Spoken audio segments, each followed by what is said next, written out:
Engkau adalah anakku yang kukasihi, kepadamu lah aku berkenan. Jadi tujuan tertinggi dalam pengiringan kita kepada Tuhan adalah kita menjadi orang yang berkenan kepada Tuhan. Kalau kau sudah menjadi orang yang berkenan kepada Tuhan, kalau saya sudah menjadi orang yang berkenan kepada Tuhan, kalau kita sudah menjadi orang yang berkenan kepada Tuhan, percaya saudara, apa yang kau minta kepada Tuhan, Tuhan pasti akan berikan.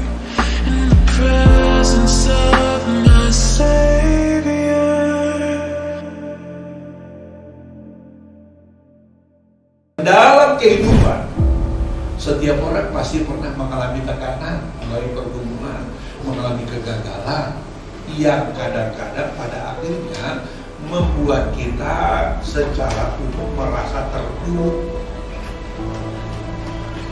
Tetapi sebagai orang-orang percaya, saya katakan di sana.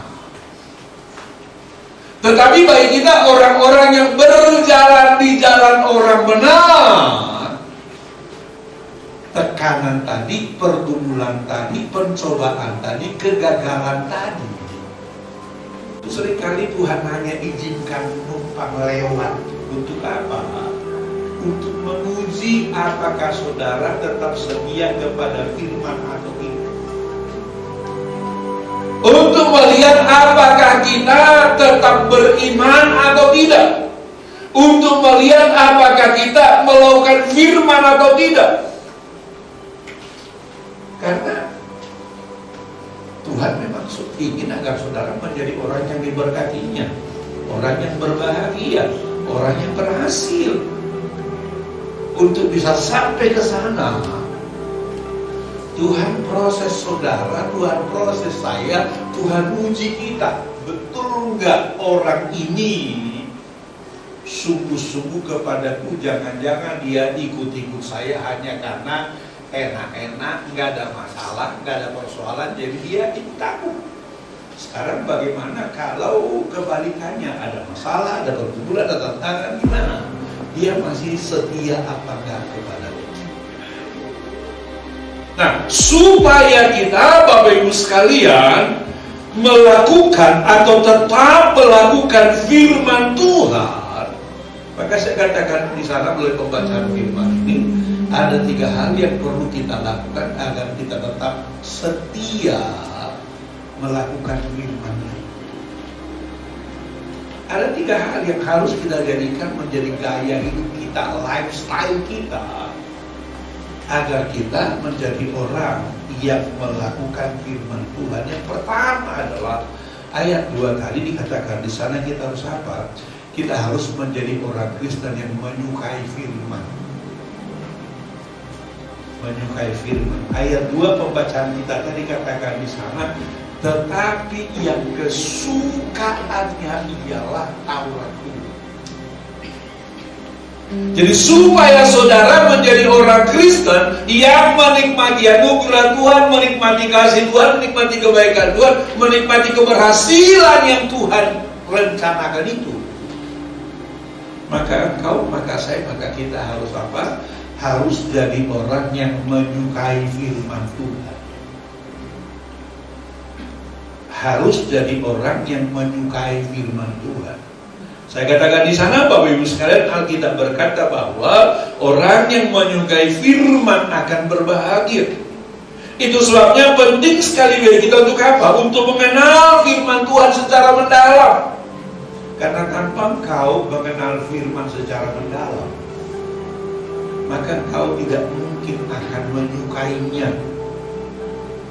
Tanpa engkau mengenal firman Tuhan secara mendalam, tidak mungkin engkau menyukainya. Saya katakan di sana karena tidak mungkin kita menyukai firman Tuhan tanpa mengenal firman itu terlebih dahulu. Tidak mungkin itu. Tidak mungkin.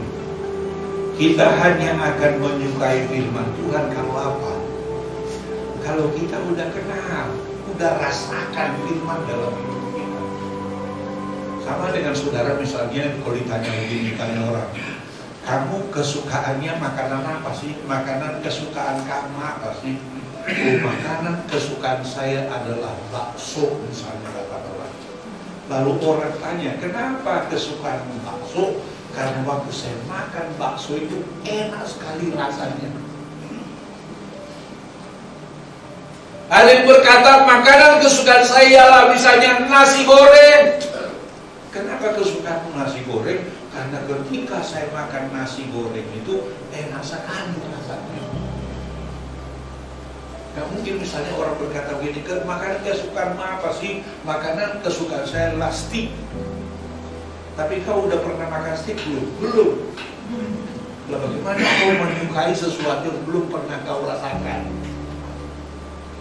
Jadi untuk menyukai firman itu harus kita kenal dulu firman itu lebih mendalam. Nah, bagaimana caranya agar kita mengenal firman lebih mendalam? Saya katakan di sana Bapak Ibu sekalian, supaya kita mengenal firman lebih mendalam, saya katakan di situ agar mengenal firman-Nya, maka kita dapat memulai sebuah langkah kecil dengan apa? Membaca Alkitab sehari ya 2-3 pasal lah tiap hari, sampai menjadi sebuah kebiasaan, sampai menjadi sebuah lifestyle, sampai menjadi sebuah habit kita. Kalau saudara baca 1, 2, 3 pasal tiap hari, misalnya katakanlah 6 bulan, kalau sesudah itu saudara misalnya gak sempat baca Alkitab, pasti merasa ada yang kurang. Kok ada yang kurang rasanya hari ini apa sih? Oh, tadi pagi saya belum baca Alkitab. Tapi kalau saudara belum membiasakannya menjadi gaya hidup, saudara baca Alkitab atau tidak, nggak ada pengaruh apa-apa. Tentu pertanyaannya adalah kenapa tidak mesti baca Alkitab? Saya mau bilang kepada kita, Alkitab itu adalah makanan rohani kita. Kalau di dunia ini kita punya makanan jasmani, namanya nasi, namanya bakmi, namanya bakpao, namanya bakso tadi, maka kita juga punya makanan rohani, yaitu apa? Firman Tuhan. Untuk membuat sehat jasmani saudara, saya mau tanya, saudara mesti makan berapa kali sehari? Berapa kali? 3 kali sehari. Itu pun kadang-kadang masih ngebakso kan, ngebakpao, ngopi. Ada saya habis rapat rapat bekerja untuk Natal. Saya lihat waktu, masih ada waktu, sebelum ngopi dulu supaya segar. Jadi supaya jasmani kita sehat, harus makan teratur. Nah, sama rohani kita juga begitu. Supaya rohanimu sehat, maka rohanimu juga harus diberikan makan secara teratur. Makanannya apa? Firman Tuhan.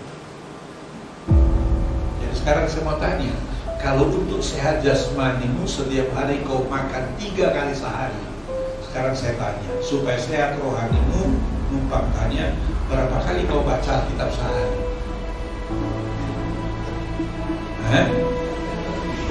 Siapa yang baca Alkitab 3 kali sehari di sini, boleh katakan? Nggak ada. Oh, berarti kurus kerempeng rohani. Siapa yang 2 kali sehari, angkat tangan? 1 orang. 1 orang saja, coba bayangkan. Jadi yang sehat, yang agak sehat rohani di sini cuma 1 orang saja. Siapa yang sekali sehari, angkat tangan? 1, 2, 3, 4, 5, 6, 7, 8, 9, 10, 11, 12, 13, 14.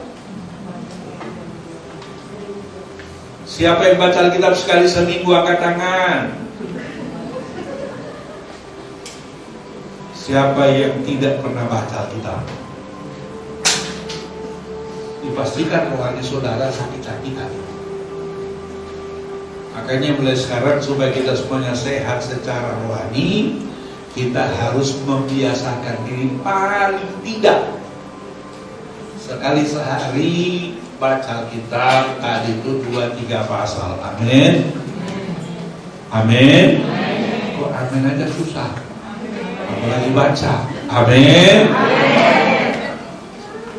Itu yang pertama yang harus kita lakukan. Supaya apa? Supaya kita menjadi orang Kristen tadi yang mengimani dan melaksanakan firman. Baca firman setiap hari paling tidak 2-3 pasal. Yang kedua, saudara, supaya kita menjadi orang Kristen yang mengimani dan melakukan firman, masih ayat 2 tadi, Bapak Ibu sekalian, dikatakan di sana, kesukaannya ialah Taurat Tuhan, lalu dan yang merenungkan Taurat itu siang dan malam. Jadi yang kedua, supaya kita mengimani dan melakukan firman Tuhan, maka kita harus apa? Merenungkan firman Tuhan. Apa sih beda antara membaca dan merenungkan? Kita ini seringkali Bapak Ibu sekalian hanya pada tahap membaca, belum merenungkan. Padahal merenungkan itu adalah sesuatu yang sangat penting. Kenapa merenungkan itu menjadi sesuatu yang sangat penting? Saya katakan di sana, Bapak Ibu sekalian, selain memiliki kebiasaan membaca Alkitab, yang di situ kita perlu juga merenungkan firman Tuhan sehingga kita menemukan apa pesan Tuhan. Jadi setelah membaca Alkitab dengan merenungkan, nanti saudara akan tahu, oh ini ternyata pesan Tuhan kepada saya hari ini. Oh, ini ternyata larangan Tuhan kepada saya hari ini. Oh, ini ternyata teguran Tuhan kepada saya hari ini. Oh, ini ternyata perintah Tuhan kepada saya hari ini. Jadi pesan Tuhan, larangan Tuhan, teguran Tuhan, perintah Tuhan tadi hanya kita temukan ketika kita merenungkan firman. Jadi setelah kita baca Alkitab itu, lalu kita buka hati kepada Alkitab itu, kepada Tuhan. Tuhan, silahkan berbicara kepada hamba ini. Nanti melalui pembacaan Alkitab itu, Tuhan akan bicara kepadamu, anakku. Misalnya katakanlah, kalau kau selama ini adalah orang yang sombong, kau tak boleh sombong, anakku. Kalau kau selama ini adalah orang yang katakanlah misalnya mementingkan diri sendiri, Alkitab akan berkata, anakku, kau gak boleh terlalu mementingkan dirimu sendiri. Kalau kau selama ini adalah orang yang biasa berbohong, Alkitab akan bilang, anakku, kau gak boleh berbohong lagi, kau sudah ditebus dan disucikan oleh Tuhan. Firman itu akan berbicara kepada setiap kita. Sehingga saya katakan, Bapak Ibu sekalian, dengan cara seperti ini, maka kita dapat menjadi manusia yang lebih baik. Lihat saudara, dari hari ke hari kita diproses, dibentuk perlahan-lahan. Kita gak langsung seperti membalik tangan, enggak, diproses perlahan-lahan, dibentuk perlahan-lahan. Sehingga karena kau bersedia dibentuk perlahan-lahan, akhirnya nanti kau akan menjadi orang yang berkenan kepada Tuhan. Saya katakan di situ kalimat terakhir itu, ingat bahwa tujuan akhir kita dalam hidup yang berkenan kepada Tuhan seperti yang diteladankan oleh Yesus. Jadi tujuan tertinggi kita dalam pengiringan kepada Tuhan adalah apa, saudara? Menjadi orang yang berkenan kepada Tuhan. Tuhan akan bilang kepada kita seperti Bapa bilang sama Yesus waktu keluar dari sungai Yordan dibaptiskan oleh Yohanes itu. Dia katakan, jadi tujuan tertinggi dalam pengiringan kita kepada Tuhan adalah kita menjadi orang yang berkenan kepada Tuhan. Kalau kau sudah menjadi orang yang berkenan kepada Tuhan, kalau saya sudah menjadi orang yang berkenan kepada Tuhan, kalau kita sudah menjadi orang yang berkenan kepada Tuhan, percaya Tuhan, apa yang kau minta kepada Tuhan, Tuhan pasti akan beri. Hari-hari menjadi hari-hari yang penuh dengan kemenangan, penuh dengan berkat Tuhan. Kenapa? Karena yang kau minta juga nanti adalah yang sesuai dengan kehendak Tuhan. Yang kau doakan juga nanti adalah yang sesuai dengan kehendak Tuhan. Ini akan kita nikmati apabila kita tadi saudara merenungkan firman Tuhan siang dan malam, sehingga Tuhan berbicara secara spesial kepada masing-masing kita, dan kita lakukan itu. Itulah yang akan membentuk kita sehingga kita menjadi seperti yang Tuhan inginkan. Amin. Mau dibentuk Tuhan? Mau dituntun Tuhan? Buka telingamu kepada Tuhan. Izinkan Dia berbicara kepadamu. Izinkan Dia berbicara kepadamu. Ini yang kedua yang perlu kita lakukan agar kita menjadi orang yang mengimani dan melakukan firman.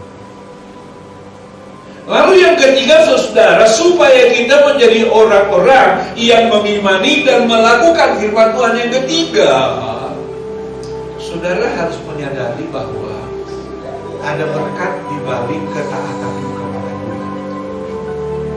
Ada berkat di balik ketaatanmu kepada firman Tuhan itu. Makanya saya katakan di sana yang ketiga, engkau akan menikmati berkat firman Tuhan.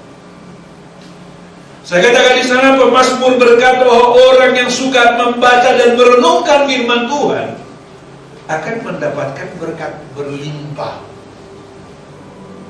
Ayat 3 tadi dikatakan di sana, Bapak Ibu sekalian, ia akan menjadi seperti pohon yang ditanam di tepi aliran air, yang menghasilkan buahnya pada musimnya dan yang tidak layu daunnya.